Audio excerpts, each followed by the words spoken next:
I am sorely, incredibly, unbelievably pissed.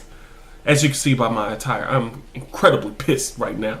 Because the second best team in the league, as said by some people, had the best team in the league on the ropes, gasping for air, without their best player, and they decided to choke for the second year in a row. Second year in a row, it was a team effort. It took a team effort to lose this damn game. Bra fucking vote, fellas. Bra fucking vote. No encores, but bra fucking vote. I'm a diehard Rockets fan. I've been a Rockets fan for the longest. But there's no fucking excuse for even going down 3-2 against the Warriors when Durant went out early in the third quarter and you didn't win that game. There's no reason that should have happened. Furthermore, there's no reason why you fucking assholes should have lost at home in Game 6 with no Durant, no Cousins, Andrew Bogut was shit, Curry didn't score at all in the first half. You know, y'all already know that. I'm not even going to elaborate on that. Instead, I'm gonna just say what needs to change. For one, Capella was trash. He was unplayable this whole series. They took advantage of him. He's not tough as we need him to be. He's not dominating the paint like he needs to. He wasn't running off the pick and rolls like he was supposed to. I mean, they were able to get a hand up on him. He's got to be able to go over them and get that ball.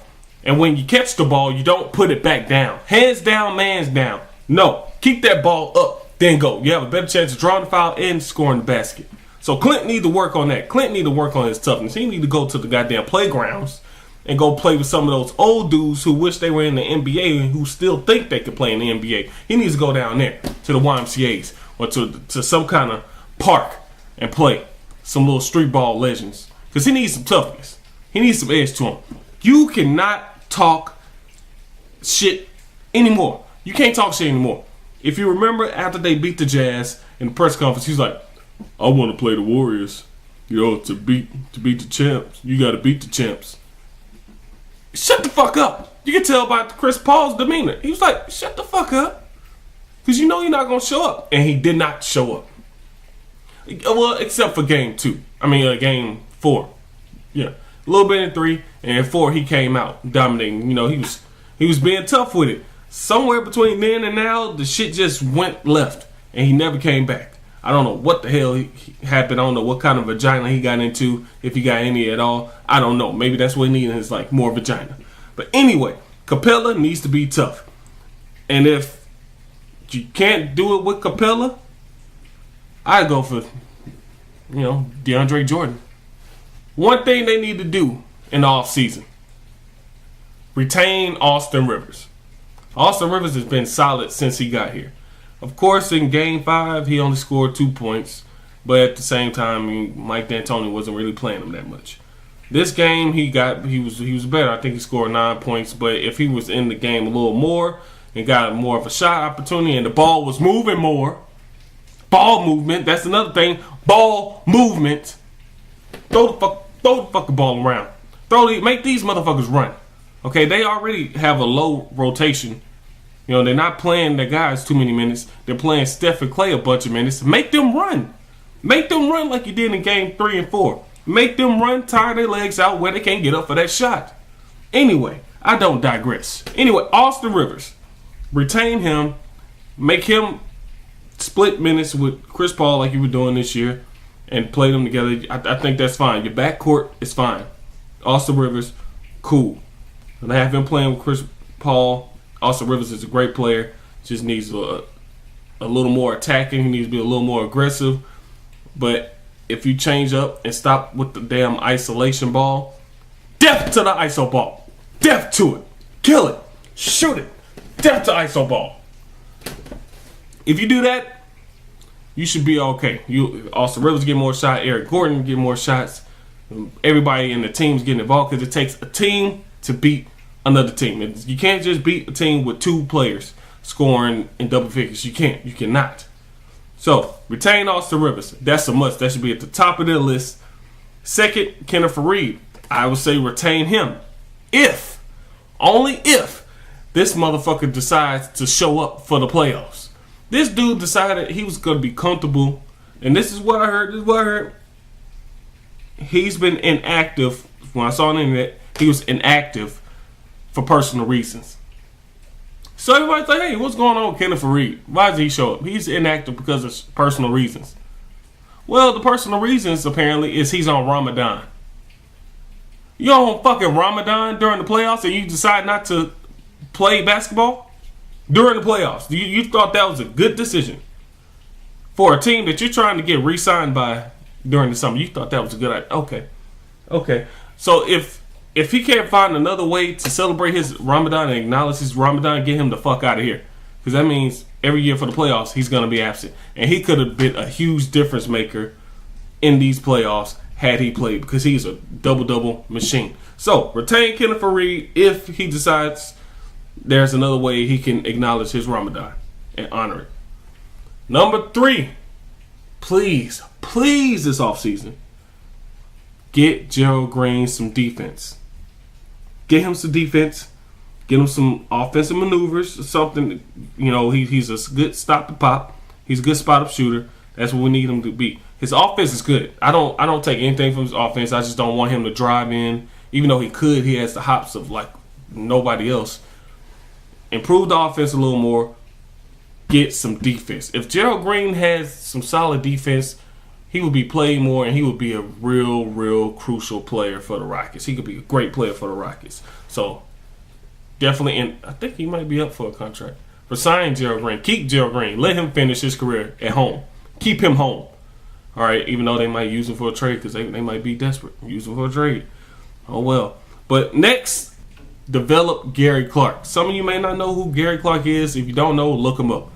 This guy, he's I think he's 6'8", 6'9". He's a power forward. He can stretch the floor. He can rebound. He can play defense. He's a rookie. That's why they didn't play him at all in the playoffs. If he would have played, I feel like he would have added something to it. He would have stretched the floor out a little more. He would have been great for the Rockets. I feel like you got to develop him, put a lot of work into him this summer. Let him be the star of the Summer League team. Have it built around him. That's the guy you need to have on your damn team. You got to keep him. He's young. He's vibrant. He's energetic. Keep Gary Clark. Develop him. He's going to be great. And play him this coming season. Play him next season. Okay, just throw him out there and let him work. That's the only way he's going to learn. And he's a good player. He's a good player. Great three-point shooter, too. And he wasn't a three-point shooter at first. He learned it. We played the Warriors. The first and second time we played the Warriors this year, he was a big part of that. He was a big part of getting us up big to beat them, as well as, putting defensive pressure and out-rebounding them. Next, Isaiah Hartenstein. Some of you may not know who he is. He's also... Well, he's not a rookie. He's like a second-year kid. Yeah, second-year kid. He played early on in the season. He was pretty good. He still has some developments to do. He's one of the champions of their G League team, the Rio Grande Valley Vipers. Solid player. Double-double machine again. He's energetic. He can spread the floor. He can shoot the three. That's another person you got to develop, because Capella, he's just a strictly inside catch a lob, pick and roll center. This guy, these two guys, Gary Clark, Isaiah Hartenstein, you can do more with the rotation, and they can stretch the floor and they can shoot the three. So I say concentrate on that, get that in line. Last but not least, go back to ketchup and mustard. Ketchup and mustard. That's what the bread and butter is. That's a part of our championship DNA. Okay. Ever since they went away from this, shit's been haywire. When they went from this to this and the other ones before, nothing's been right since in the playoffs, except when they had this was grit. Okay. When they had this was hustle. When they had this was the kiss of death. All that good stuff. They need to go back to this. Go back to the ketchup and mustard, the red and yellow. I bleed red and yellow. Red Nation all day. If they go back to that and do everything I just said on this list, the Rockets should be fine. They're not far away. They're like right there. Also, another thing, bonus. Get a true small forward. Another scoring small forward. That's why I said I want Gerald Green to get some defense and improve his offense even more, so he can do things off the dribble more. He did a little bit more this year, but I want to see more from him off the dribble. But they need a scoring small forward. All right, that's one thing they really need that they're missing. Yes, you have Chris Paul. Yes, you have James Harden. They're properly backed up by Austin Rivers and Eric Gordon. But in the three, what do you have? You have Daniel House Jr. He needs to develop. If they're going to keep him, which I think they're probably going to do that, if they're going to keep him, that gives you a good bench guy. He's good off the bench. He's not good for starting. He's good off the bench because he still has some development to do. He's only been in there for like 2-3 years or something like that, maybe 4. But develop him, have him come off the bench, and get you a real legitimate small forward that can score with James Harden and Chris Paul. That way you have more bodies coming. Most teams only have 2 great defenders on the floor, and they only worry about 2 of your star players. But if you have 3 like Golden State has, that gives you more to work with. You can do more with the rotation. You can throw off the defense a little more. So that's what they need. The Rockets just need to. It's not much. It's just a little tweak. Most of it is in here. They need to get some of this. They need to get some fucking heart. They need to get some grit about them. They need to get angry. They gotta get mean. They gotta get pissed off. We need that from the Rockets. This shit, I don't know what the fuck this is. I don't know what the hell that was I just saw. I almost burst a blood vessel cursing people out. James Harden got to stop pushing. Chris Paul got to stop flopping, try to draw contact. They should have came out the gate, punched them in the mouth, and then just went up by 20. That way it leaves room for error. They got to get up. They got to get big, but they got to move the ball.